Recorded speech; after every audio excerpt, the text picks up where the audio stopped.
ইন্নাল্লাহা বিন-নাসি লারাউফুর রহিম। সাদাকাল্লাহুল আযীম।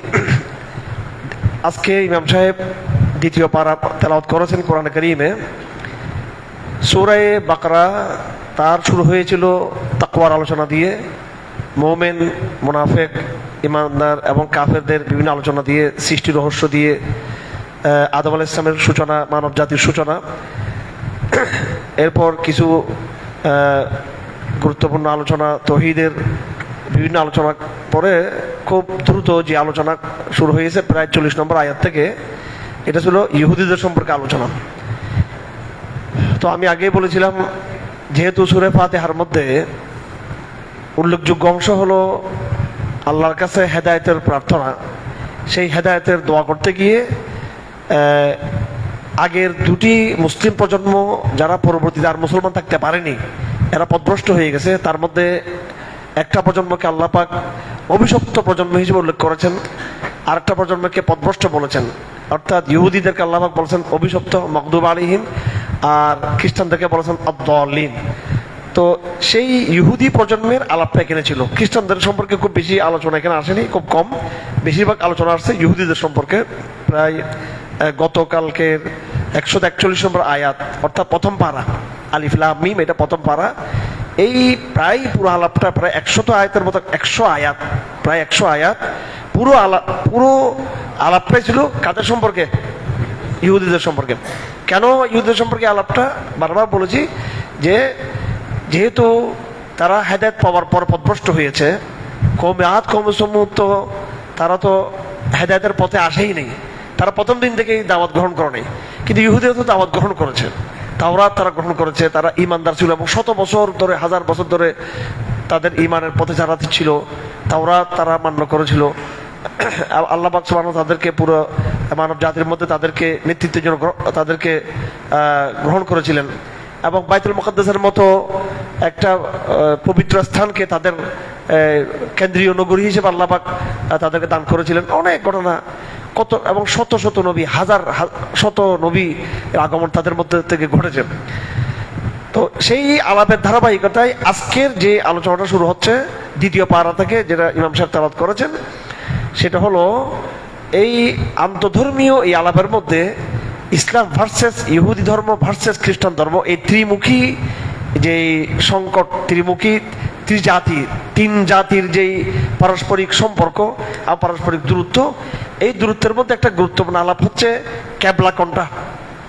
রাসূলুল্লাহ সাল্লাল্লাহু আলাইহি ওয়াসাল্লাম যতদিন মক্কাতে ছিলেন ততদিন পর্যন্ত তিনি, যদিও কাবা আল্লাহ পাকের প্রথম ঘর, কিন্তু রাসূলুল্লাহ সাল্লাল্লাহু আলাইহি ওয়াসাল্লাম নামাজ পড়ছেন 13 বছর, নামাজ পড়ছেন বাইতুল মুকাদ্দাসের দিকে তাক করে, ক্যাবলাও দিকে ছিল।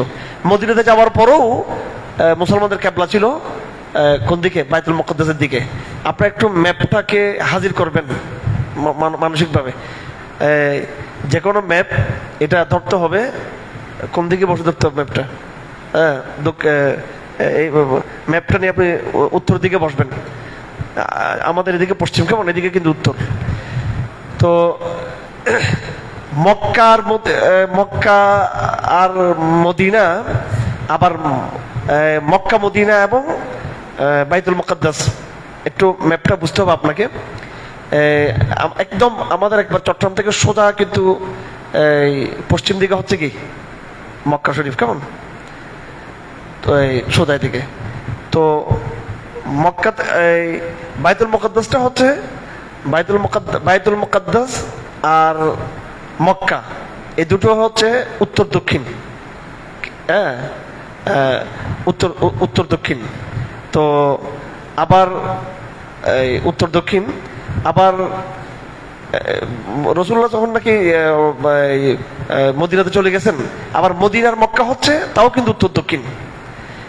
মদিনা থেকে দক্ষিণ দিকে হয়ে নামাজ পড়তে হয়। মদিনা শরীফ থেকে, মদিনা থেকে মক্কা হচ্ছে দক্ষিণ দিকে, মদিনা থেকে মক্কা হচ্ছে দক্ষিণ দিকে, মদিনা থেকে বাইতুল মুকাদ্দাস হচ্ছে উত্তর দিকে। দেখেন মানে পুরো উল্টা, কিন্তু মাথাটা ঘুরে যাচ্ছে, মানে মাথা একটা ম্যাপ এখানে মসজিদে বিরাট একটা ম্যাপ ফিট করতে হবে এখানে। হ্যাঁ, ম্যাপ না থাকলে তো অনেক কিছু বোঝা যাবে না। আমরা যে পশ্চিম দিকে নামাজ পড়ি, আমেরিকার লোকরা কি পশ্চিম দিকে নামাজ পড়ে? তুরস্কের লোকরা কি পশ্চিম দিকে নামাজ পড়ে? হ্যাঁ, পশ্চিম দিকে আমরা নামাজ পড়ি। হ্যাঁ, কাবা শরীফ কি এটা ইয়েতে নাকি, এটাকে মরক্কোতে নাকি? মরক্কোর লোকরা কোন দিকে নামাজ পড়ে? হ্যাঁ, এরা পূর্ব দিকে নামাজ পড়ে। হ্যাঁ, আলজেরিয়ার লোকরা কোন দিকে নামাজ পড়ে? পূর্ব দিকে, এদিকে নামাজ পড়ে নাকি? নাকি ওরা ওদিকে পড়ে নামাজ? আচ্ছা, যাই হোক, তো পুরো একেবারে উল্টা অ্যাঙ্গেলে ঘুরে গেছে ক্যাবলা। তো এদিকে কাবা, এদিকে মদিনা, আর আরো পিছনে হচ্ছে কি বাইতুল মুকাদ্দাস। তো উত্তর দিকে নামাজ পড়তেছিল রাসূলুল্লাহ সাল্লাল্লাহু আলাইহি ওয়াসাল্লাম। হ্যাঁ, উত্তর দিকে 13 বছর যখন মক্কায় ছিলেন তখন উত্তর দিকে নামাজ পড়ছিলেন। মদিনা থেকে গিয়েও তিনি উত্তর দিকে নামাজ পড়ছেন। কিছুদিন পরে আল্লাহ পাক হুকুম দিল যে কাবার দিকে নামাজ পড়ার জন্য। তার মানে পুরো একেবারে পুরো উল্টা অ্যাঙ্গেলে ঘুরে কোন দিকে চলে আসলো? উত্তর দিকে, কি বাইতুল মুকাদ্দাসের দিকে নামাজ পড়তেছিলেন। আল্লাহ যখন হুকুম দিলেন, নামাজের মধ্যে তারা কি করে ফেললেন? একদম পুরো অ্যাঙ্গেলে কোথায় ঘুরে গেলেন? দক্ষিণ দিকে ঘুরে গেলেন। উত্তর দক্ষিণ এখানে আমাদের কাছে বুঝে আসবে না, আমাদের তো কাবা হচ্ছে পশ্চিম দিকে, কিন্তু কাবা আর এই মদিনা এবং বাইতুল মুকাদ্দাস এগুলো কিন্তু এটা পারস্পরিক সম্পর্কটা কোন দিকে? উত্তর দক্ষিণ। এখানে পূর্ব পশ্চিম না কিন্তু। আচ্ছা, যাই হোক, তো এই কাবা শরীফের তাহবিল কিবলা, এটাকে বলা হয় কি তাহবিল কিবলা। এখানে একটা বুঝার বিষয় আছে। এটা হচ্ছে ধর্মীয় সভ্যতার যে গ্লোবাল যে লিডারশিপ, নেতৃত্ব, এই নেতৃত্বটা তো ইহুদিদের হাতে ছিল হাজার বছর ধরে বাইতুল মুকাদ্দাস কে কেন্দ্র করে। আমাদের নবীজির আগে তো কোনো নবীর আগমন ঘটে না মক্কাতে, এবং পুরা এই তৌহিদের নগরীটা, এটা তৌহিদের নগরী ছিল না, এটা কয়েক শত বছর ধরে, হাজার বছর ধরে এটা পত্তলিকাতের নগরী হয়ে গেছে, এটা মূর্তির নগরী হয়ে গেছে। এখানে কোনো তৌহিদের কোনো রাজধানী গড়ে ওঠে নাই। তৌহিদের রাজধানী গড়ে উঠছে বাইতুল মুকাদ্দাসে। এখানে শুধু মুসা আলাইহিস সালাম, মুসা আলাইহিস সালাম তো মুসা আলাইহিস সালাম তাওরাত নিয়ে আসছেন, ঠিক আছে, কিন্তু উনি তো আর বাইতুল মুকাদ্দাসে প্রবেশ করতে পারেন নাই। পরবর্তীতে ইউশা বিন নুন, এই ধারাবাহিকতায় বড় বড় বড় বড় নবীদের আগমন, সুলাইমান আলাইহিস সালামের, দাউদ আলাইহিস সালামের, তালুত এবং জালুতের কাহিনী আপনারা আজকে শুনছেন। এই যে হাজার শত শত নবীদের আগমন, রাজধানী, তো এখানে তৌহিদের এটা প্রাণকেন্দ্র ছিল বাইতুল মুকাদ্দাস। যে পরিমাণ পৌত্তলিকতা, শিরিকের গান্দাগি, এটা কাবা শরীফকে কেন্দ্র করে হয়েছে, সেটা কোথায় হয় নাই? কোথায় হয় না? সেটা বাইতুল মুকাদ্দাস হয়নি। কারণ ওখানে তো হাজার বছর ধরে মুসলমানদের একটা সভ্যতা গড়ে উঠছে, নবীদের সভ্যতা। তাওরাত ওখানে, জবুর ওখানে, ইনজিল ওখানে, হ্যাঁ, সুলাইমান ওখানে, দাউদ এখানে, তালুতের ঘটনা এখানে, আরো কত নবীর ঘটনা, কত বিশাল একটা ব্যাপার স্যাপার ওখানে। এই জন্য ওইটাই ছিল মানব জাতির, ইসলামের কেন্দ্র ছিল কি বাইতুল মুকাদ্দাস। অথচ বাইতুল মুকাদ্দাসটা নির্মিত হয়েছে পরে, আগে নির্মিত হয়েছিল কি কাবা। এই আলাপগুলো খুব জরুরি, কারণ পৃথিবীর যে বর্তমান সংঘাতটাও কিন্তু এই ইহুদি খ্রিস্টান মুসলমানদের মধ্যে এটা যে গ্লোবাল যে সংঘাত, এটা কিন্তু একটা ধর্মীয় সংঘাত। এটা একদম প্রাসঙ্গিক, এই আলাপটা খুবই জরুরি, এই আলাপগুলো। তো এই আস্তে আস্তে আস্তে আল্লাহ পাকের সিদ্ধান্ত হলো যে নেতৃত্ব কোথায় চলে আসবে? আরবদের কাছে চলে আসবে। সে কাবা পবিত্র হয়ে যাবে, এখানে আর পৌত্তলিকতা থাকবে না, মূর্তিগুলো অপসারিত হয়ে যাবে। ধীরে ধীরে ধীরে ধীরে কাবাতে আবার নেতৃত্ব ফিরে আসবে আমাদের নবীজির মাধ্যমে, এবং সেটা কিয়ামত পর্যন্ত বহাল থাকবে। কিয়ামত পর্যন্ত বলতে অর্থাৎ কিয়ামতের আলামতগুলোর আগ পর্যন্ত আর কি। আচ্ছা, তো এটা নিছক কোনো প্রতীকী কোনো ঘটনা না, এটা একটা ঐতিহাসিক একটা মুভমেন্ট, ঐতিহাসিক মুভমেন্ট।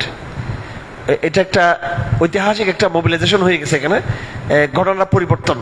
এটা নিছক আল্লাহ পাক আক্ষরিক করতে কাবা আগে উত্তর দিকে ছিল বাইতুল মুকাদ্দাসের দিকে, এরপর হুট করে কাবাটা এই দক্ষিণ দিকে চলে গেছে। এটা শুধু একটা প্রতীকী পরিবর্তন না, এটা একটা রাজনৈতিক পট পরিবর্তন, এটা গ্লোবাল লিডারশিপের পরিবর্তন, এবং এটা একটা নেশন, ইহুদি নেশনের জায়গায়, ইহুদি জাতির জায়গায় আরব জাতি, আরব তৌহিদবাদী, হ্যাঁ, তো আরব তৌহিদবাদী অভিশপ্ত সেমিটিক ইহুদি জাতি, পরবর্তীতে সেমিটিক আরব জাতি যারা তৌহিদবাদী হবে, তাদেরকে নেতৃত্ব বুঝিয়ে দেওয়ার এগুলো প্রস্তুতির অংশ হিসেবে কাবাটা ঘুরে গেছে এদিকে। এটা বিরাট একটা রাজনৈতিক ঘটনা, এটা কাবার ঘটনা। কোরআন শরীফ কথা আমরা মনে করি যে এটা একটা এতিমখানার কিতাব। এটা এটা মানে এটা রাজধানী ঘুরে গেছে এখানে। হ্যাঁ, রাজধানী ছিল কোথায়? তৌহিদের রাজধানী ছিল বাইতুল মুকাদ্দাস উত্তর দিকে। সেই তৌহিদের রাজধানী এখন কোথায় চলে গেছে? এখন আগেও কিন্তু এটা ছিল। তৌহিদের প্রথম ঘর কোনটা ছিল? আল্লামা ইকবাল বলছেন, दुनिया के बुतकदों में पहला वो घर खुदा का, हम उसके पासबा है वो पासबा हमारा। दुनिया के बुतकदों में पहला वगर खुदा का, दुनिया के बुतकदों में पहला वगर खुदा का, इन अव्वल बैतिन वुदिअ लिन्नास लल्लज़ी बिबक्कत मुबारकान। পৃথিবীর ইতিহাসে প্রথম ঘর তৌহিদের কোনটা? সেটা কাবা। এটা ফেরেশতারা নির্মাণ করেছে। এটা ফেরেশতারা প্রথম, আদম আলাইহিস সালাম এটা যুক্ত ছিলেন, পরে এটা মাটিতে এটা মিশে গেছে। ওখান থেকেই ইব্রাহিম ইসলাম প্রথম যে আবিষ্কার করছে তা না। ইব্রাহিম ইসলাম হ্যাঁ আবিষ্কার করছে প্রথম, কিন্তু প্রথম নির্মাতা হচ্ছে ইব্রাহিম না, এটা প্রথম নির্মাতা ফেরেশতারা ছিলেন। এটা আদম আলাইহিস সালাম এটার সাথে যুক্ত ছিলেন এবং এটা নবীদের মার্কাজ ছিল। তো হযরত ইব্রাহিম আলাইহিস সালাম কি করছেন? ওই জায়গাটাকে কি করছেন মেনশন করে উনি ধরতে, ওখান থেকে ওই হুবহু জায়গার মধ্যে আল্লাহ পাক ওনাকে ওহী দিয়েছেন। উনি হুবহু যে জায়গায় মানব সৃষ্টির শুরু থেকেই যেটা আরো আগে থেকে যেটা ইবাদতের জায়গা ছিল ওইটা হযরত ইব্রাহিম আলাইহিস সালাম কি করছেন? হ্যাঁ আচ্ছা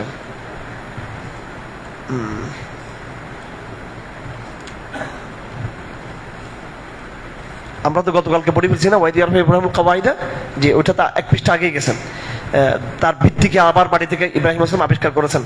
যাই হোক, তো আজকের দ্বিতীয় পারা আলাপটা শুরু হয়েছে সেই ঐতিহাসিক কাবার পরিবর্তনের ঘটনার মধ্য দিয়ে।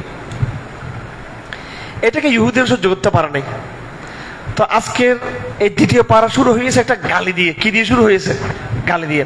সায়াকুলুস সুফাহাউ, গর্দবরা বলবে, অজ্ঞরা বলবে, বেকুফরা বলবে, বুদ্ধিহীন নির্বোধরা বলবে।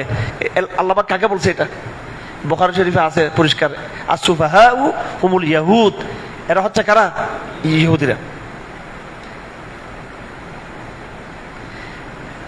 কোরআনকে ভালো করে বুঝতে হবে। আমরা তো এই তাফসীর দেখে দেখে আসলে তাফসীর নিজে দেখলে হবে নাকি? এটা কোনো ওস্তাদের কাছে পড়তে হবে। এটা আমি কি বলেছি, তাহওয়িলে কিবলা, কাবার পরিবর্তন, এটা একটা সাধারণ ঘটনা না। এটা একটা মানব জাতির সভ্যতার বিবর্তন। সভ্যতার কি? সভ্যতার পরিবর্তন, নেতৃত্বের রিপ্লেস, নতুন নেতৃত্বের রিপ্লেস, নতুন নেতৃত্বের এখানে প্রতিস্থাপন। এই জন্য আল্লাহ পাক বলতেছেন, ওয়াকাযালিকা জাআলনাকুম উম্মাতান ওয়াসাতা, এবং এমনি ভাবে আমি তোমাদেরকে উত্তম উম্মাহ হিসেবে তোমাদেরকে আমি নির্বাচিত করেছি। উম্মাতান ওয়াসাতা, ওয়াসাত মানে উত্তম, আর ওয়াসাতের মানে আছে আদল, ইনসাফ, মাঝামাঝি, একেবারে বাড়াবাড়ি এবং ছাড়াছাড়ি মাঝামাঝি। ইহুদি ধর্মে বেশি রকম বাড়াবাড়ি ছিল, কঠোরতা ছিল। খ্রিস্টান ধর্মে একদম ছাড়াছাড়ি ছিল। দুইটার মাঝামাঝি হচ্ছে ইসলাম। এই জন্য উম্মত ওয়াসাত বলা হয়। আর আমাদের মডারেটরা নাম দিয়েছে ইসলামে জিহাদ বাদ দিয়ে গণতন্ত্র করলে এটা হচ্ছে মাঝামাঝি ধর্ম ইসলাম। ঠিক কিনা? ওয়াকাযালিকা জাআলনাকুম উম্মাতান ওয়াসাতা, আমি তোমাদেরকে উম্মত ওয়াসাত বানিয়েছি। হাল হাযা বিল মানাল আমরিকি, এটাকে আমেরিকান ওয়াসাত নাকি এটা? হ্যাঁ, আমি কাতার গিয়েছিলাম 2007 বা 8 আমার মনে নেই, 2008 যাই হোক। আমেরিকান র্যান্ড কর্পোরেশন নাম শুনছেন আপনারা? র্যান্ড মানে কি? Research and development. Research and develop এটাকে বলা হয়। রিসার্চ অ্যান্ড ডেভেলপমেন্টের সঙ্গে বলে র্যান্ড বলা হয় এটাকে। তা আমি তো আলহামদুলিল্লাহ দেশে বিদেশে আগে তো অনেক সফর করছি। তো আমি একটা বই পাইলাম, ওখানে র্যান্ড কর্পোরেশনের রিপোর্ট। কিসের রিপোর্ট? RAND report. ওইটা ইংরেজি। তো আমি আবার ইংরেজির মধ্যে আমার অত ইয়ে নেই, সেজন্য আমি ওই ইংরেজি বইগুলোকে আমি আরবিতে বোঝার চেষ্টা করি। যে তা আরবিতে পাইলাম বইটা, তাকরির র্যান্ড এটার নাম ছিল, র্যান্ড কর্পোরেশন রিপোর্ট। তো মাশাআল্লাহ ওখানে একবারে ইংরেজি রিপোর্টটা আছে, পাশাপাশি এটা আরবি অনুবাদ করা আছে। তা আমি খুলে দেখি যে আল ইসলামুল মুতাদিল। কিরে, আমেরিকা তো খুব সুন্দর, আমেরিকা তো ভালো, আমেরিকা আল ইসলাম মুতাদিল, আমেরিকা ইসলাম বুঝছে। আমি প্রথম খুলে দেখি যে র্যান্ডের রিপোর্টটাতে মাঝখানে কি লেখা আছে কেনা, আল ইসলামুল মুতাদিল। আলহামদুলিল্লাহ, আমেরিকানরা তো হেদায়েত প্রাপ্ত হচ্ছে, মাশাআল্লাহ। আল ইসলামুল মুতাদিল। ও বাইরে ভাই ফর ইংরেজি দেখি যে মডার্ন ইসলাম, এটার অনুবাদ। এটা আমেরিকান মধ্যপন্থা, এটা কোরআনিক মধ্যপন্থা না এটা, ঠিক আছে? এটা খবরদার, এটা খুব সাবধান, কিন্তু এটা ভয়ঙ্কর একটা প্রবণতা। এটা আল্লাহ পাক এখানে আমাদেরকে যেটা ওয়াসাত বলতেছেন, এটা কোরআনিক মধ্যপন্থা, এটা মোটেও আমেরিকান সেই মডার্ন ইসলাম এটা না। এটা একটা ফিতনা। আরেকটা ফিতনা হলো আমাদের মুসলিম বিশ্বে, এটা ছোট, এটাকে আমি বড় ফিতনা হিসেবে বলবো না। বড় ফিতনা হচ্ছে যেটা আমেরিকান মডার্ন ইসলাম। এই সোজা করে বসে থাকো, ঠিক আছে? মাথা পাগড়িও তো যা লাইভে আছে, এখন বেশি কিছু বলতে পারতেছি না। এরা কি নেতৃত্ব দিবা জাতিকে, যারা যাদের যাই হোক, আল্লাহ জাতি নেতৃত্ব দেওয়ার জন্য অনেক জ্ঞানী হইতে হবে, অনেক পড়াশোনা, অনেক ধৈর্য ধরতে হবে। আচ্ছা আচ্ছা, তো এমনি সাধারণ মুসলিমের উঠে গেছে আমি বলি নাই, কিন্তু যারা দায়িত্বশীল, হ্যাঁ, এগুলোর ব্যাপারে আমি আরো একটু কঠোরতা করবো ইনশাল্লাহ। যাই হোক, এই এখানে উনি খুব বেশি, তো উনি আবার বারবার এই শব্দটা মধ্যপন্থা শব্দ ব্যবহার করে দেখেন। এবং আমি নাম নিচ্ছি না, এখানে আমাদের কিছু খুব জনপ্রিয় কিছু ইসলামিক স্কলার খুব কথায় কথায় তারা এই শব্দ নিয়ে আসে, মধ্যপন্থা শব্দ নিয়ে আসে। আপনি নিশ্চয় বুঝতে পারছেন, ঠিক ঠিক ঠিক না? খুব জনপ্রিয়, ব্যাপক আমাদের ছোট ভাইয়েরা, এরা মার্শাল্লাহ খুব এই শব্দের ব্যবহার করে। তো ইসুফুল করজাবি যে অর্থে মধ্যপন্থা বলছেন, সেটা আবার আমেরিকান মধ্যপন্থা না। আবার আমেরিকান মধ্যপন্থা হলো একবারে ডাইরেক্ট, এটা ইসলাম বাদ দাও, এটা আর ওদের মতো মধ্যপন্থা। সেটা এই ইসলামকে ওরা কয়েক ভাগে ভাগ করে, এই ট্রেডিশনাল ইসলাম, লিবারেল ইসলাম, মডার্ন ইসলাম, তারপর হচ্ছে আরেকটা রেডিক্যাল ইসলাম। আমরা রেডিক্যাল ইসলাম। আর শুধু আপনি কোনো হক কথা বলার দরকার নাই, শুধু তবলিগে জমাতে যাবেন আর এমনি কবর জিয়ারত করবেন, এতিমখানা থাকবেন, আপনি হচ্ছেন ট্রেডিশনাল ইসলাম, ঠিক আছে? আমরা হচ্ছে রেডিক্যাল ইসলাম। আর লিবারেল ইসলাম হচ্ছে যারা একবারে সেকুলার লিবারেল ইসলাম। আর লিবারালিজম আর রেডিক্যালিজমের মাঝামাঝি হচ্ছে এরা মডার্ন ইসলাম বলে। তো এরা এক প্রকার ব্যাখ্যা দেয়। আমাদের দেশে ইদানিং প্রবণতা মধ্যপন্থা। কি পন্থা? মধ্যপন্থা মানে হলো ইসলামী ব্যাংকিং, ইসলামী গণতন্ত্র, নির্বাচনে যাওয়া, তারপরে মেয়েরা মুখ খুলে ফেলবে এই নির্বাচন কেন্দ্র করে। মাহরম আছে আমার কিছু, আমার ব্লাড, আমার খুব, আবার ভাই আমার বোন, আপন বোন বা আমার বোন, আবার এরা না, মানে আমার চাচাতো ভাই বোনদের মধ্যে, চাচাতো বোন, খালতো বোন, ফুতো, যাই হোক, অনেক মুত্তাকি পেয়েছি আমি এদেরকে, যদিও জমাত করি কিন্তু অনেক মুত্তাকি তারা। কিন্তু আমি বুঝতে পারি না যে আমার যে বোনরা দায়িত্বশীল, আমার একদম আত্মীয়, ঘনিষ্ঠ, ব্লাড একদম খুব ঘনিষ্ঠ, তো এদের তাকওয়ার সাথে এই নির্বাচন যে তামাশাগুলো দেখছি, এটা আমি মিলাতে পারতেছি না। এটা মিলাতে পারতেছি না আমি। এরা আমাদের ব্লাড হওয়া সত্ত্বেও, আমাদের ভাই হওয়া সত্ত্বেও ভাইয়ের সামনে কি করে না, একদিনও মুখ খুলো নাই, আমাদের সামনে। তো আমি জামাত ইসলামী বাংলাদেশকে এটা নসিহত দিব যে তাকওয়ার উপর থাকার জন্য বেশি। তো এখানে টপ লিডারশিপে, একবারে সেন্ট্রাল লিডারশিপে তো এরকম আত্মীয় স্বজন আছে আমাদের, তো ওরা তো আমাদের ভাই হওয়া সত্ত্বেও তো আমাদের সামনে মুখ খুলো নাই। তো সেখানে নির্বাচন কেন্দ্রে এবং ইউনিভার্সিটি কলেজগুলোতে এই যে একটা মুখ খুলো একটা প্রবণতা শুরু হয়ে গেছে। এবং একটা কথা, এটা হয়তো কথা চলে আসছে এখানে, আমাদের যারা একেবারে তৌহিদবাদী যারা বোনরা আছে ইউনিভার্সিটি কলেজের মধ্যে, এরা হাত মোজা পড়া আলহামদুলিল্লাহ, এরা কোনোদিনও কি আসে না এইভাবে, অথচ হাত খোলা এটা যায় না, কিন্তু তারপরে রাখে না। কিন্তু মার্শাল্লাহ আমাদের মডার্নপন্থী দেখি যায় হাত খোলা, মুখ খোলা, এদের চুল ঢাকলে তো হবে না শুধু। যাই হোক, তো এই যদি ব্যাখ্যা হয়ে থাকে এই মধ্যপন্থার তলে, এটা কিন্তু এই প্রবণতাটা ভয়ঙ্কর। আল্লাহ তাআলা আমাদেরকে হেফাজত করুন। যাই হোক, তো আল্লাহ পাক এখানে বলতেছেন এইভাবে তেমনি ভাবে আমি তোমাদেরকে উম্মতে ওয়াসাত, মধ্যপন্থী উম্মত বানিয়েছি। এটা কোন মধ্যপন্থী? এটা কোরআনের ভাষায় মধ্যপন্থী, নাকি আমেরিকান ভাষায় মধ্যপন্থী, নাকি এটা আমাদের নিজস্ব মধ্যপন্থী? এটা কোন মধ্যপন্থী? তো এখানে আমি যেটা আপনাদেরকে আবারও বলতে চাই, সেটা হলো যে তাহওয়িল কিবলা, কিবলার পরিবর্তন, কিবলার যে পরিবর্তন, এটা এই কিবলার যে পরিবর্তন, এই পরিবর্তনটা নিছক কোনো প্রতীকী কোনো ঘটনা না। এটা নেতৃত্বের একটা জাতির নেতৃত্বকে অপসারিত করে নতুন আরেকটা জাতির নেতৃত্বকে আল্লাহ পাক এখানে কি করেছেন, প্রতিষ্ঠিত করেছেন কিসের মাধ্যমে? কিবলাকে পরিবর্তন করার মাধ্যমে। এই জন্য আল্লাহ পাক তাহবিলে কিবলার সাথে সাথে আল্লাহ পাক এখানে উম্মাতান ওয়াসাতান বলতেছেন আমাদেরকে। সেই নেতৃত্ব আল্লাহ পাক কাদেরকে দিয়েছে? আরবের মুসলিমদেরকে, মুহাম্মদ রাসূলের নেতৃত্বে। যারা আরব মুসলিম ছিল ওদের, আরব বলতে এখানে আরব উদ্দেশ্য না, রাসূলুল্লাহ সাল্লাল্লাহু আলাইহি ওয়াসাল্লামের নেতৃত্বে ওই উম্মাহকে আল্লাহ পাক এই নেতৃত্ব দিয়েছেন আল্লাহ পাক।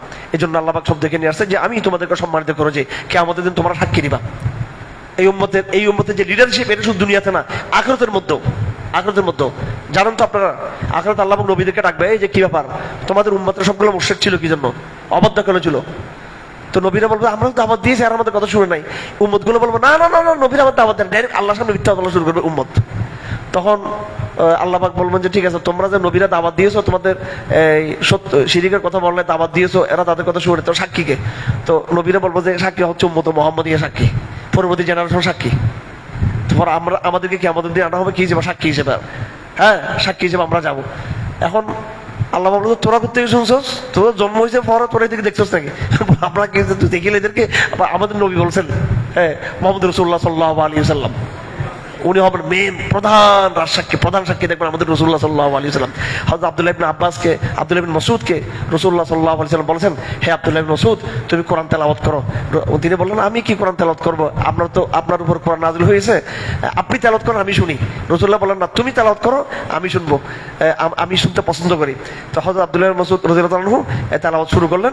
তেলাওয়াত করতে করতে সূরা নেসা তেলাওয়াত করতে করতে 41 নম্বর আয়াতের মধ্যে আসছেন, আউযু বিল্লাহি মিনাশ শাইতানির রাজিম, বিসমিল্লাহির রহমানির রহিম, ফাকাইফা ইযা জিনা মিন কুল্লি উম্মাতিন বিশাহিদিন ওয়া জিনা বিকা আলা হাউলাই শাহিদা। এবং স্মরণ করো ওই অবস্থা কেমন হবে যখন আমি প্রত্যেক জাতির ভিতর থেকে একজন সাক্ষীকে নিয়ে আসবো এবং ওই সব সাক্ষীর উপর তোমাকে আমি প্রধান সাক্ষী হিসেবে নিয়ে আসবো। তখন রাসূলুল্লাহ এই আয়াত শোনার সাথে সাথে ঝরঝর করে কান্না করে দিয়েছেন। আল্লাহু আকবার। তো এখনো বলতেছেন ওয়াকুন রাসূলু আলাইকুম শাহিদা, যে আমরা হব সাক্ষী কিয়ামতের দিনের। আবার আমাদের পক্ষে সাক্ষী দিবেন, কে দিবেন আমাদের পক্ষে? রাসূলুল্লাহ সাল্লাল্লাহু আলাইহি সাল্লাম। আচ্ছা, আমাদের অল্প সময় শেষ করতে হবে। কিন্তু এই তাহবিলে কিবলা তারা মানতে পারে নাই। আল্লাহ পাক এই কথা নিয়ে আসছে, এরা হিংসার বশবর্তী হয়ে কিবলার এই পরিবর্তন তারা মেনে নিতে পারে নাই। তা আল্লাহকে এমনি পরিবর্তন করছে, তাদের অবদ্ধতার কারণে আল্লাহ পাক কি করছেন? কিবলাকে পরিবর্তন করে দিয়েছেন। তো এদের সম্পর্কে অনেক ডিটেলস আল্লাহ পাক বলেছেন যে তারা সত্য জানে, নিজের সন্তানের মতো তারা চিনে ইসলামকে, কিন্তু তারপরও তারা সেই ইসলামকে তারা কি করবে? গ্রহণ করবে না। এরপর এক পর্যায়ে এসে আল্লাহ পাক সুবহানাহু ওয়া তাআলা বলেন, আমি তো দেখতেছি আল্লাহ নবী সাল্লাল্লাহু আলাইহি ওয়াসাল্লামের মন মানতেছে না। হ্যাঁ, উনি নামাজ পড়তেছেন কোন দিকে? উত্তর দিকে। নামাজ পড়তেছেন উত্তর দিকে, মনটা পড়ে আছে কোন দিকে? দক্ষিণ দিকে, কাবার দিকে।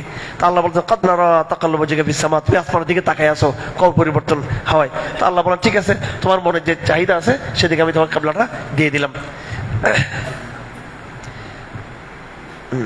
আল্লাহ পাক সুবহানাহু ওয়া তাআলা এখানে এই ইহুদিদের একটা বড় চরিত্রের কথা নিয়ে আসছে একাধিক আয়াতের মধ্যে।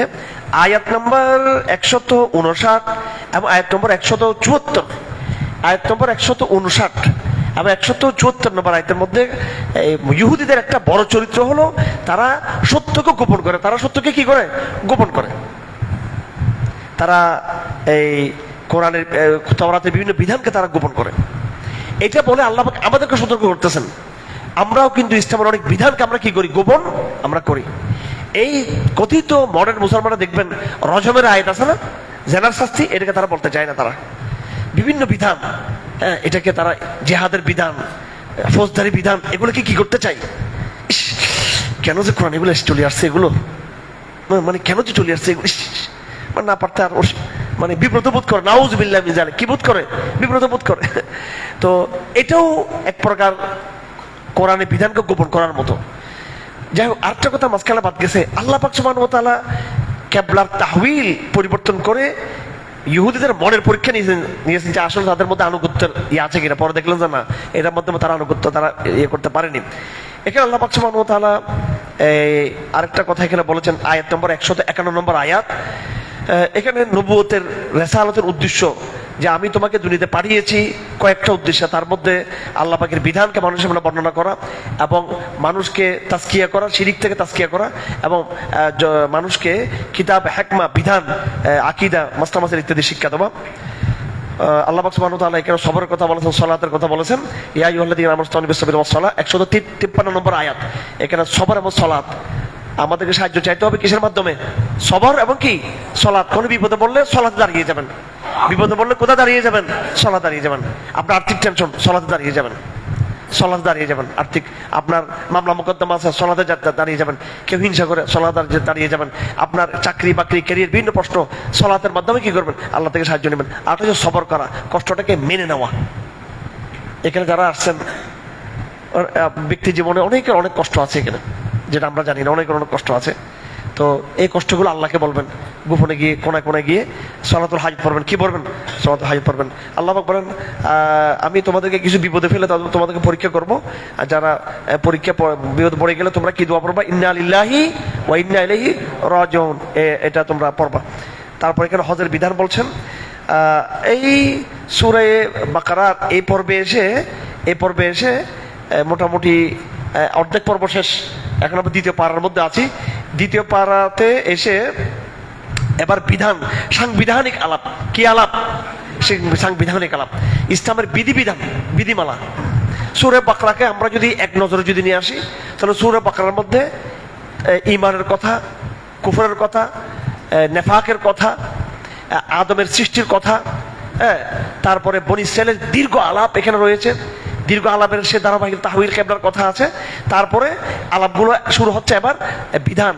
কোরআনে কারীমের মধ্যে লাগাতার যে বড় বড় সূরাগুলো আছে, সূরা বাকারা, 2 নম্বরে সূরা আল ইমরান, 3 নম্বরে সূরা নিসা, 4 নম্বরে সূরা মায়েদা। এর মধ্যে সূরা বাকারা এবং সূরা নিসা এবং সূরা মায়েদা হচ্ছে অন্যতম বিধান সংক্রান্ত আয়াত। এবং সবগুলো সূরা এগুলো হচ্ছে মাদানী সূরা। কি সূরা এগুলো? মাদানী সূরা। কেমন?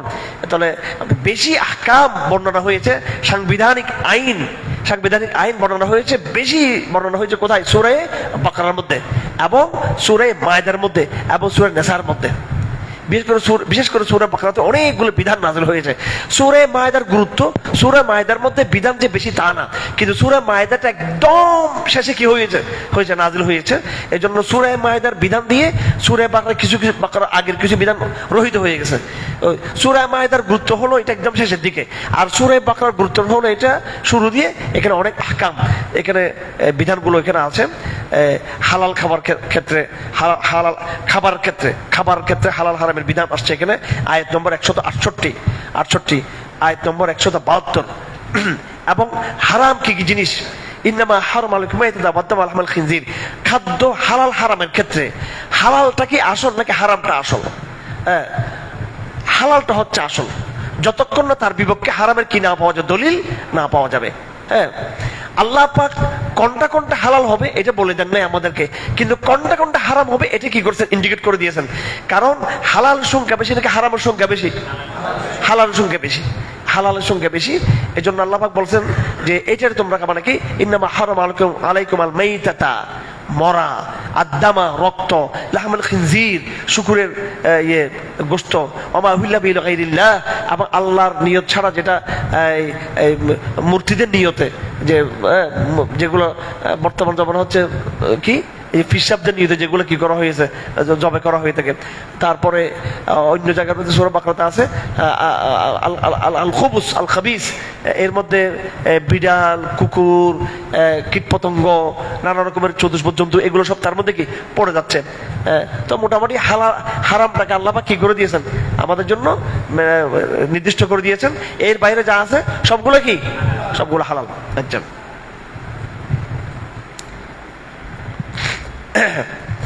আবার ঘুরে ফিরে আল্লাহ পাক সুবহানাহু ওয়া তাআলা এখানে কিবলার আলোচনার মধ্যে চলে আসছে যে নিছক কিবলার পরিবর্তনকে হে ইহুদিরা তোমরা বড় মনে করতেছো কেন?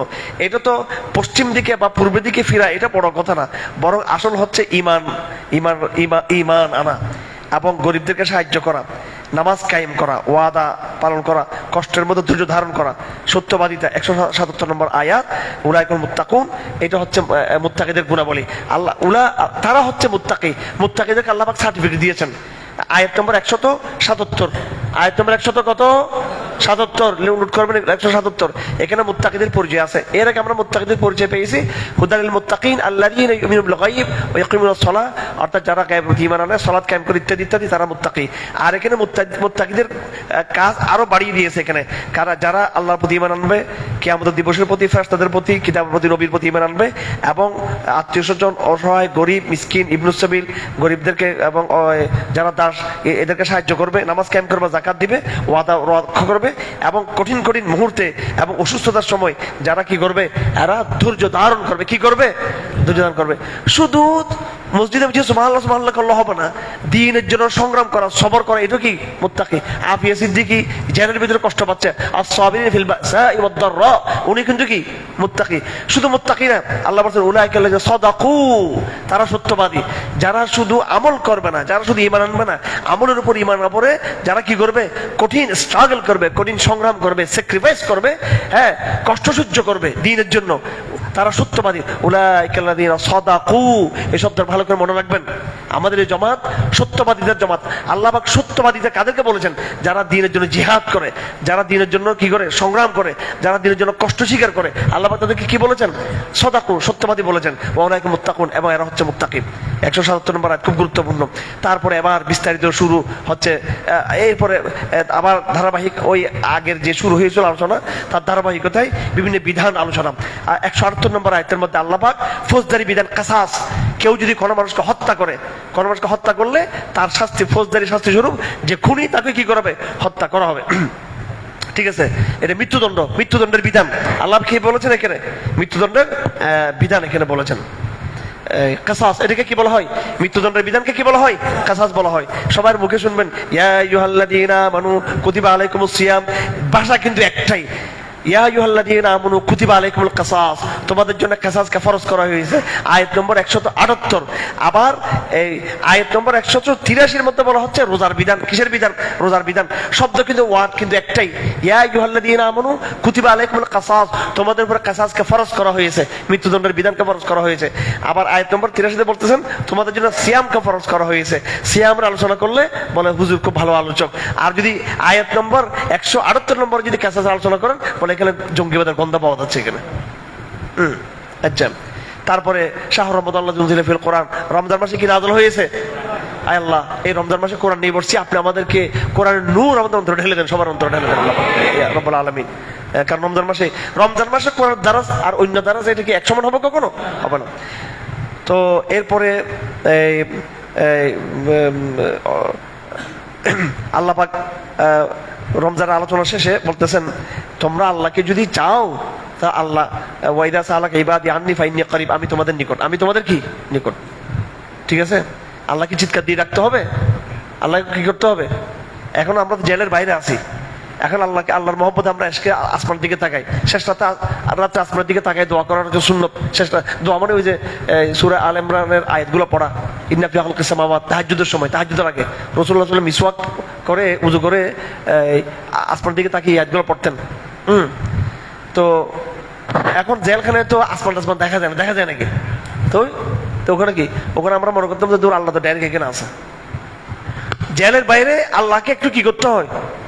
হ্যাঁ, তাকাইতে হয়, আল্লাহকে একটু দূরে, তো একটু আল্লাহকে একটু কাছেই করতে হয়। আর জেলখানার ভিতরে থাকলে কি ডাইরেক্ট আল্লাহ তো তোমার সাথে আছে। ফাইন্নি করিব, ফাইন্নি করিব।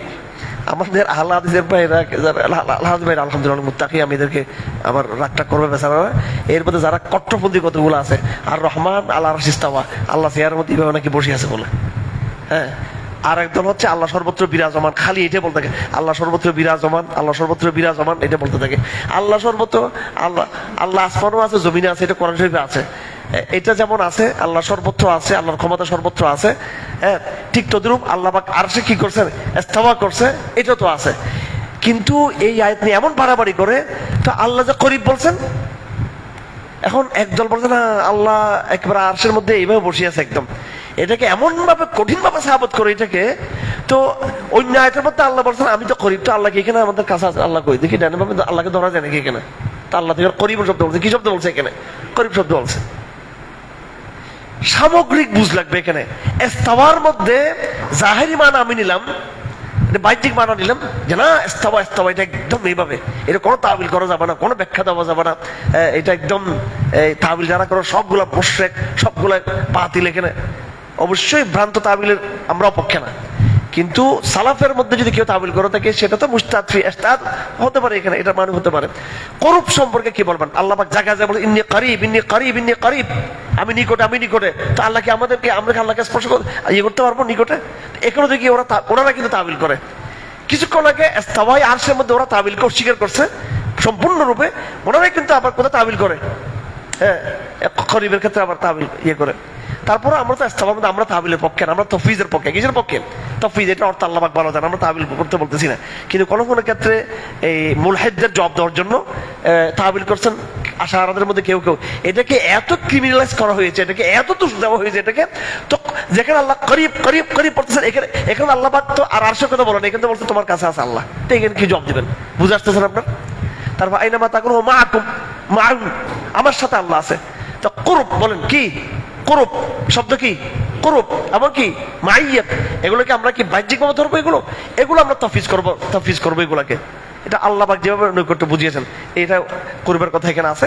ফাঁকে ফাঁকে এই কথাগুলো আসছে রোজার আলাপের মধ্যেই, কোরআনের আলাপের মধ্যেই, রমজানের আলাপের মধ্যেই। 185 নম্বর আয়াতের মধ্যে রমজানের আলাপ, রমজান মাসে কোরআন নাযিল হয়েছে এই আলাপ। কত নম্বর আয়াত? 185 নম্বর আয়াতের মধ্যে। আর 186 নম্বর আয়াতের মধ্যে আল্লাহ নৈকট্য আলাপ। তার মানে বুঝাচ্ছে আল্লাহ পাক রমজান মাসে কি থাকেন? আমাদের সুবহানাল্লাহ কাছাকাছি থাকেন। ঠিক আছে, আচ্ছা। তারপরে হলো এখানে বিবাহিত কারা কারা আছে হাত তুলেন। আচ্ছা ঠিক আছে,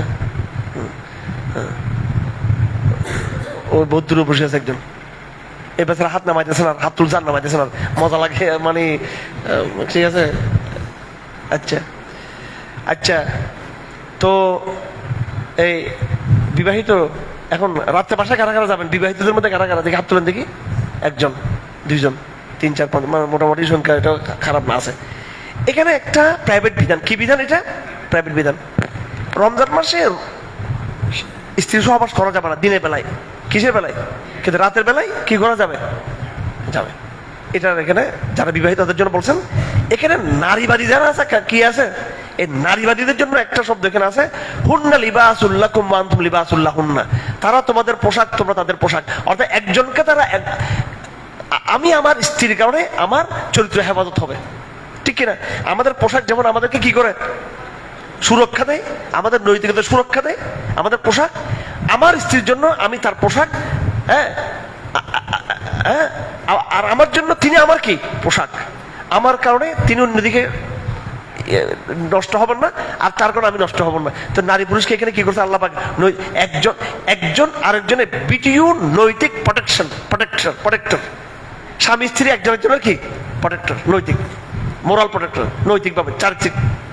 তার কারণে আমার চরিত্রের হেফাজত, আমার কারণে তার চরিত্রের হেফাজত। তাহলে এখানে বিশাল একটা মর্যাদা নারীদেরকে দেওয়া হয়েছে কিনা এখানে? জি, আচ্ছা। এরপরে শেষ রাত্রের কথা। শেষ রাত্রে সুবে সাদেক সুবে কাজেব, সুবে সাদেক সুবে কাজেব। আপনারা ক্যালেন্ডারের টাইম দেখে হুট করে আপনারা ফজর নামাজ পড়িয়েন না আপনারা, ঠিক আছে? হুট করে, হ্যাঁ। কারণ সুবে কাজেবের সময় কিন্তু 3 4 5 দিন কি থাকে? সুবে কাজেবের সময় থাকে। এই জন্য সব ক্যালেন্ডার কিন্তু বিশুদ্ধ না, সব ক্যালেন্ডার কি না? বিশুদ্ধ না। কিছু ক্যালেন্ডারে অগ্রিম টাইম লেখা আছে। এই জন্য ক্যালেন্ডারের সময়ের আরো 5 7 মিনিট দেরি করে কি করবেন আপনারা? হ্যাঁ, এই নামাজ পড়বেন, ফজর নামাজ পড়বেন। আমাদের বেশিরভাগ এই চট্টগ্রাম শহরের মেয়েদের নামাজ হয় না, মানে সেই দেখা যায় কোন সময় ফজর নামাজটা পড়বে, তাহাজ্জুদের ফরমের ফজর নামাজটা পড়ে ফেলে, ঠিক আছে? আমার পিচ্ছি বেচারা 8 বছর বয়সে ওরে রোজা রাখছে আজকে বলতে নামাজ 5 ওয়াক্ত পড়া, আলহামদুলিল্লাহ। সমস্ত মেয়েদেরকে 7 বছর থেকে নামাজের জন্য কথা বলবেন। এখন বেচারা তো তাহাজ্জুদ আমি আমার সাথে পড়াইছি, কিছুক্ষণ পড়াইয়া এখন এ তো ঘুম টুম, ফজর নামাজ তো এখন দেরি আছে, কি আছে? আমাদের তোরে তুমি একটু থাকো বাবা বাবা করে কিছুক্ষণ ধরে, কতক্ষণ থাকে বাচ্চা? হ্যাঁ, ফজর আস্তে করে গিয়ে শুয়ে গেছে গা। আমি তারপর ডেকে, আমি আবার খেয়াল করলাম যে এই শোয়ার মধ্যে তার তীব্রতা আসে নাই, ডেকে আবার নামাজে ফজর নামাজে দাঁড় করে দিয়েছি তাকে। তো যাই হোক, এই বেশিরভাগ লোকের ফজর নামাজ হয় না, এই টাইমটা খেয়াল রাখতে হবে। আল্লাহ পাক সুবহানাহু ওয়া তাআলা 127 নম্বর আয়াতের মধ্যে, 27 নম্বর আয়াতের মধ্যে এই আপনার সুবে সাদেক সুবে কাজের কথা বলেছেন। তারপর এতিমদের মাল খাওয়া যাবে না, ঠিক আছে? এই কথা 188 নম্বর আয়াত, 100 তো কি 88 নম্বর আয়াত। এই শেখ হাসিনা, তারেক জিয়ার এতিমের মাল, এতিমের টাকা না, খালা জিয়ার কত, ও পুকুর চুরি করছে খবর নাই, আর এরা কোন দিকের কি দিয়ে আল্লাহ পাক এখন তার সামনে দেখাই দিল যে কি ক্ষমতা পরিবর্তন করে আল্লাহ পাক তাদেরকে দেখাই দিল। এই জন্য কেউ কি ক্রিটিসাইজ করা, ইয়ে করা ঠিক না। আচ্ছা, এই যাই হোক, এগুলো তো আবার কথার মাঝখানে কথা চলে আসলো। এবার আসতেছে হজ সম্পর্কে, চন্দ্র সম্পর্কে। কাফেররা আপনাকে চন্দ্র সম্পর্কে জিজ্ঞেস করবে। চন্দ্র, চাঁদের মধ্যে বিভিন্ন বিবর্তন থাকে, প্রথম তারিখ, দ্বিতীয় তারিখ, তৃতীয় তারিখ। এই জন্য এখানে আহিল্লা বলা হয়েছে, হেলাল বলা হয় নাই। তো আল্লাহ পাক বলছেন যে এটা হচ্ছে টাইমিং, চন্দ্র দ্বারা মানুষের টাইমিং নির্ভর হবে, তারিখ নির্ধারিত হবে, হজের ইয়ে হবে। এখানে তারা বাইতুল্লাহতে ঢুকার সময়, বাইরে হওয়ার সময় তারা কি করতো, তারা পিঠ দিয়ে পিছন দিয়ে বের হতো, এইভাবে এইভাবে পিছন থেকে তারা। তো আল্লাহ বলছে এটা কোনো আদব সম্মান না, ওলা কিলা বিরো মানে তকা, এই বাহ্যিক আনুষ্ঠানিকতা এগুলো কোনো বিষয় না, আসলে তাকওয়া হচ্ছে বড় বিষয়। দরজা যেটা যেভাবে আছে সামনে সামনে তোমার এইভাবে যাবা, তাতে কোনো সমস্যা নেই, এইভাবে আসবে। তারপরে জেহাদের বিধান, কিসের বিধান? হজের বিধান গেল, এবার কিসের বিধান? জেহাদের বিধান। হ্যাঁ, জেহাদ ততক্ষণ চালিত হবে যতক্ষণ না কাফাররা কি না করে, আত্মসমর্পণ না করে। 193 নম্বর আয়াত। অনেকেই একদামি জিহাদকে অস্বীকার করে, হ্যাঁ, এই অফেন্সিভ জিহাদকে, আক্রমণাত্মক জিহাদকে অনেকে কি করে, অস্বীকার করে। বলা যায় কাফাররা আক্রমণ করলে শুধু আমরা ডিফেন্স করব, কিন্তু সূরা আয়াত নম্বর 193 193 জিহাদ এটা নিরঙ্কুশ, জিহাদ এটা কি নিরঙ্কুশ। কেমন? যে সমস্ত এলাকা শান্তিপূর্ণ এলাকা, ওখানেও কি হবে, জিহাদ হবে। ওদেরকে বলা হবে যে তোমার এলাকাটা তোমার শান্তিতে থাকবা, বাট এখানে কি চলবে, এখানে ইসলামের আল্লাহর সার্বভৌমত্ব কায়েম হবে, এখানে ইসলামের হুকুমত কায়েম হবে এখানে। বাট তোমরা যেভাবে আসো, তোমরা তোমাদের গির্জা, তোমাদের ধর্ম, অনিসলামিক ধর্ম, এটা তোমরা পালন করতে স্বাধীনতা আছে, এটা কোনো সমস্যা নেই। বাকি জিহাদের মূল উদ্দেশ্য হচ্ছে মানুষকে ইবাদতে বাধ্য করবা না, মানুষকে মুসলিম হতে বাধ্য করবা না। ভালো করে বুঝে নেবেন। আয়াত নম্বর 193, ওয়াকাতিলুহুম হাত্তা লা তাকুনা ফিতনা। এখানে কাতালের কথা বলা হচ্ছে, কাতালের লক্ষ্য উদ্দেশ্য ঠিক করা হচ্ছে। ওয়া ইয়াকুনু দুনু লিল্লাহ, বিজয়টা ভিক্টোরি হবে আল্লাহর জন্য, বিজয় হবে আল্লাহর জন্য। অর্থাৎ দ্বীনের, ইসলামের সর্বাত্মক বিজয়টা আসবে এখানে। মানুষকে ইসলামের দিকে বাধ্য করা হবে না, ঠিক আছে? ধরেন এখানে যদি থাইল্যান্ড যদি আমাদের সাথে যুদ্ধ না করে, চীন যদি যুদ্ধ না করে, আমেরিকা যদি যুদ্ধ না করে, দূর দূর দেশ, এরা আমাদের লড়াই করতেছে না, কেমন লড়াই করতেছে না। তো ভারত ধরো লড়াই করতেছে না, কথার কথায়। কিন্তু তারপরে কেতালের হুকুমটা চতুর্দিকে, এটা ইসলামের বিধান, এগুলো এরা ভয় পেয়ে যাবে এগুলো বললে। আমি জাস্ট কোরআন শরীফের বিধান আছে এটা বলতেছি। আমরা এখন যুদ্ধ শুরু করে দিচ্ছি নাকি? আমাদের ঘরে তো ঠিক নেই, আবার ঘর ঠিক আছে আমাদের বাঙালিদের, যুদ্ধ আগে ঘরের ভিতরে, আগে নামাজি বানা যুদ্ধ করতে হবে। আর যুবকদের তো কথা হচ্ছিল, এখন তরুণদের কথা হলো যে আর নামাজ কালামিটা থাকে, আমরা আগে গজবতে হিন্দে শুরু করে দিই আজকে, এখন ঠিক আছে, আপাতত নামাজ থাক নাকি। এখন যে বাঙালিদেরকে নামাজি বানানো, এটা বড় যুদ্ধ নাকি গজবতে হিন্দে যাওয়াটা বড় যুদ্ধ আমাদের জন্য? কোনটা? হ্যাঁ, এটা নামাজে পড়ো না মানুষ, এখানে নামাজে পড়ো না, ঠিক আছে? এই একবারে অনেকে স্বপ্ন ছিল যে বলে, হ্যাঁ, একজন বলতেছে, কি বলবো, আমাদের ইলিয়াস ভাই বলছে, সাংবাদিক, এই দেশের মানুষ বাঙালি ইসলামকে চায় না। তো ইসলামকে চায় না যে কি, তো ইসলামকে বুঝেছেন না আপনি গ্রামে গ্রামে গিয়ে, কথার কথায়, ঠিক আছে? আমরা ইসলামকে দাওয়াত দিয়েছি মানুষকে। তো যাই হোক, আমি এখানে কেতালের কথা বলছি, তাত্ত্বিকভাবে বলতেছি এটা। আবার আপনারা এমন রক্ত গরম হয়ে এখানে যুদ্ধ, আপনারা কি করবেন, ফেসবুকে গিয়ে যুদ্ধ একটা করবেন আর গেল, ঠিক আছে? একটা স্ট্যাটাস দিয়ে দেবেন, একটা গরম একটা স্ট্যাটাস দিয়ে দেবেন, আমেরিকার বিরুদ্ধে, ভারতের বিরুদ্ধে একটা স্ট্যাটাস দিয়ে দেবেন। এই হচ্ছে আপনাদের যুদ্ধ। এগুলো ঠিকই আল্লাহ দিন বিজয় হবে ইনশাআল্লাহ। হ্যাঁ, অবশ্যই আল্লাহ পাক সারাদিন বিজয় করবেন, কিন্তু এই আপনাদের এই ফেসবুকে অনলাইনে ফ্যান্টাসি দিয়ে এটা হবে না। যাই হোক, জেহাদের লক্ষ্যটা কি সেটা আমরা একটু বুঝি। কাতালের লক্ষ্যটা এখানে মানুষকে মুসলিম হতে সে বাধ্য করবে না, কি করবে না। পুরো হিন্দুস্তান মুসলমানদের করতলে ছিল কিনা, ছিল কিনা? এখানে কি ওদেরকে মসজিদে আসতে বাধ্য করা হয়েছে কেউকে? হিন্দুরা দেদারসে ওদের স্বাধীনভাবে কি করছে, ইয়ে পালন করছে। এই জন্য আমরা বলবো আমরা আসতেছি, উই আর কামিং। আমরা আমেরিকাকে বলো তোমরা আসতেছি, তো ভয় পেস তোরা, তোদের সবকিছু চলবে, তোদের মতো তোরা চলবে, সমস্যা নেই। তো তো তো কেতালের হুকুম কেন আসছে? এটা হচ্ছে আল্লাহর নবীজিকে, শেষ নবীকে আল্লাহ পাক তাওহীদের সার্বভৌমত্বের এই বৈশ্বিক দায়িত্ব দিয়ে পাঠিয়েছেন, যে এটা ইসলাম হবে ক্ষমতার কর্তৃত্ব, লিডারশিপ কার? ইসলামের। কিন্তু ধর্মান্তরিত করতে কি করা যাবে না, বাধ্য করা যাবে না কাউকে, দুই জিনিস। এটা জাস্ট একটা রাজনৈতিক একটা কর্তৃত্ব ইসলামের থাকবে, এটা গলাবাই। কারণ ইসলাম হচ্ছে শেষ ধর্ম। ইসলাম কি ধর্ম? শেষ ধর্ম। এটার পুরো অঞ্চল জুড়ে ইসলামের প্রভাব থাকবে, কিন্তু নাগরিকদের মধ্যে এদেরকে ইসলাম গ্রহণ করার জন্য কি করা যাবে না, এদেরকে বাধ্য করা যাবে না। আচ্ছা, তারপর কেতালের আরো কিছু আছে এখানে হুকুম। এরপর এনফাকের কথা আসছে, হজের কথা আসছে, আবার খুব লম্বা ডিটেলস হজের কথা আসছে এখানে। হজের কথা আসছে, হজের আলোচনার মধ্যে একটা দোয়া আছে, রব্বানা আতিনা ফিদ দুনিয়া হাসানা ওয়া ফিল আখিরাতি হাসানা ওয়া কিনা আযাবান নার। বলেন, এটা আল্লাহ পাক বলছেন তোমাদের যখন কাজ শেষ হবে তখন তোমরা এই দোয়াটা পড়বা। হেরমের মধ্যে তওয়াফ করার সময় রুকনে ইয়ামানি আর হাজরে আসওয়াদ, এই জায়গার মধ্যে পুরো তওয়াফটা হাজরে আসওয়াদ থেকে শুরু করে যখন রুকনে এই যে মাঝখানে এখানে 4টা কুড়ি খেয়াল করেন, ধরেন একটু হাজরে আসওয়াদ কথার কথায় এখান থেকে তওয়াফটা শুরু হয়ে যখন আমরা যাবো, এই যে মোট 4টা কোণা থাকে, ওইটা হচ্ছে রুকনে ইয়ামানি, এটা হাজরে আসওয়াদ। এই জায়গার মধ্যে কি পড়তে হবে? এই জায়গার মধ্যে এই দোয়াটা পড়তে হয়, রব্বানা আতিনা ফিদ দুনিয়া হাসানা ওয়া ফিল আখিরাতি হাসানা ওয়া কিনা আযাবান নার। আচ্ছা, তারপরে আল্লাহ পাক সুবহানাহু ওয়া তাআলা এখানে একটা গুরুত্বপূর্ণ আয়াত বলেছেন, ইয়া আইয়ুহাল্লাযীনা আমানু দুখুলু ফিস সিলমি কাফা। এখানে আর ধর্ম নিরপেক্ষবাদের কোনো কিনা অবকাশ নাই। নামাজও পড়বা, আবার মন্দিরে গিয়ে ইয়ে করবা, আবার পূজা রোজা এটা বলবা, আর শহীদ মিনারে গিয়ে ফুল দিবা, কোরআনও বুকে নিবা, আর কুফরের সংবিধানও মানবা। এই দুইটা একসাথে চলবে না, ঠিক আছে? উদখুলু ফিস সিলমি কাফা। আমাদের সংবিধান হচ্ছে কি, এই যে এটা আমাদের সংবিধান, ঠিক কিনা? 72টাও না, জুলাই 16 না, কোনটা? এটা হচ্ছে আমাদের সংবিধান। আল্লাহ পাক বলেন পুরো মানব জাতি কানা নাস উম্মাতান ওয়াহিদা, পুরো মানব জাতি কি ছিল? এক জাতি ছিল। কি ছিল? এক জাতি ছিল। কানা নাস ম্যানকাইন্ড ওয়াজ ওয়ান কমিউনিটি, এক জাতি ছিল। পরে এই বনী ইসরাইলরাই এরা এসে কি করছে, ইসলামটাকে তারা বিভক্ত করে দিয়েছে। কি করে দিয়েছে? তারা বিভক্ত করে দিয়েছে। এরা শুরু থেকে আল্লাহ পাক নবীদেরকে পাঠিয়েছেন তাওহীদের কথা বলে, আসমানের কথা বলে, কিন্তু তারা এই ইসলামের ইউনিভার্সাল পরিচয়কে বাদ দিয়ে গোত্রীয় পরিচয়ে তারা চলে আসলো। আল্লাহ পাক সুবহানাহু ওয়া তাআলা এরপরে আমাদের আবার ওই যে ধৈর্য কষ্টের কথা, সবার কথা বলতেছেন, তোমরা সহজে জান্নাতে প্রবেশ করবে এটা তোমরা মনে করিও না, যতক্ষণ না তোমাদের মধ্যে কি না আসবে, বিপদ না আসবে। এবং রসুলদের উপর আসছিল, তারা একটা পর্যায়ে গিয়ে বললো যে কখন আল্লাহ সাহায্য আসবে। শেষ পর্যায়ে কি বিপদের শেষ পর্যায়ে অবশ্যই আল্লাহ সাহায্য কি অবধারিত। তারপরে এবার হচ্ছে ব্যয়, অর্থনীতি সম্পর্কে এবার বিধান। আয়াত নম্বর 215, অর্থনীতি।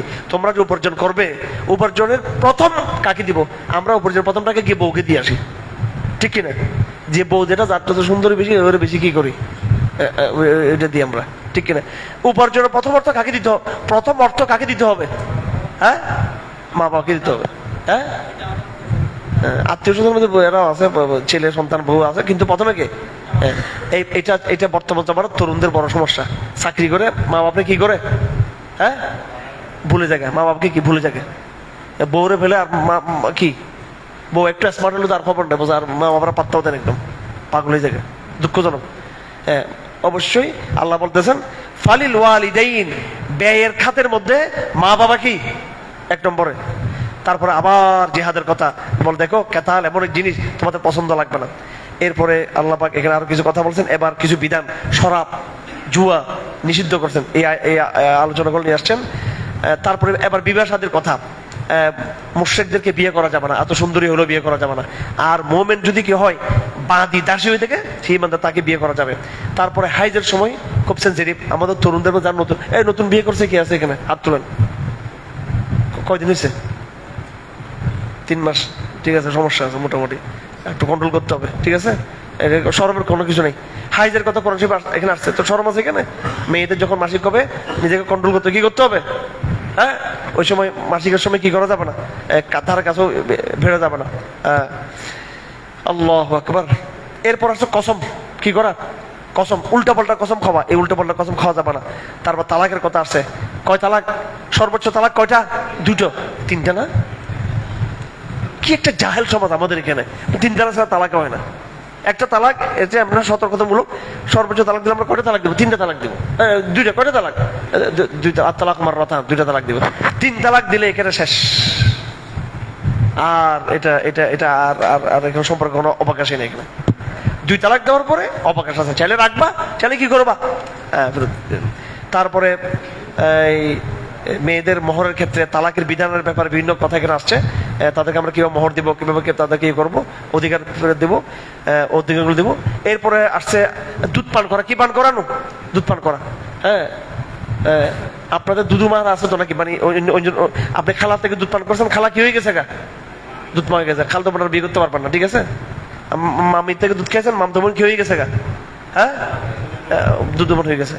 এটা তো একটা ভালো আছে, দেখা দেওয়া যাবে, কিন্তু আবার বিয়ে করা যাবে না। ওইদিকে আবার একটা ইয়ে, এখন পছন্দ করলো কি করা যাবে না। ফর ইস, কেমন যে দুধ খাইলাম খালা থেকে, কেন আমি থেকে দুধ খাইলাম, এটা আফসোস করা যাবে তখন।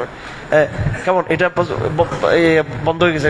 হ্যাঁ, তো যাই হোক, আবার এটার লাভটা হলো দেখা সাক্ষাৎ দেওয়ার সুযোগ সুবিধা আছে এরকম। তো দুগ্ধের বিধান এখানে আসছে, তাদের যারা দুধ পান করাবে তাদের ব্যয় খরচ ইত্যাদির ক্ষেত্রে আসছে। তারপরে যারা বিধবা হবে, এবার বিধান হচ্ছে কি, যারা বিধবা হয়ে যাবে তাদের বিধান এখানে আসছে। তারা কতদিন পর্যন্ত তারা কি করবে? কতদিন একজন বিধবা? হ্যাঁ, তারা তারা যদি গর্ভবতী হয়ে থাকে, যেদিনে গর্ভপাত সেদিনে বিয়ে যায় আছে। আর না হলে কতদিন? সে 4 মাস 10 দিনের কথা এখানে আছে, তাদের ইদ্যতের কথা আছে এখানে। তারপরে এখানে মেয়েদেরকে প্রস্তাব দেওয়া। কি দেওয়া? বিয়ের প্রস্তাব দেওয়া। চেটিং হারাম। এই আয়াত নম্বর, এটা একবার জোরে বলা দরকার কথাটা। 235 নম্বর আয়াত। কত নম্বর আয়াত? 235 নম্বর আয়াত। এখানে কি করা যাবে না?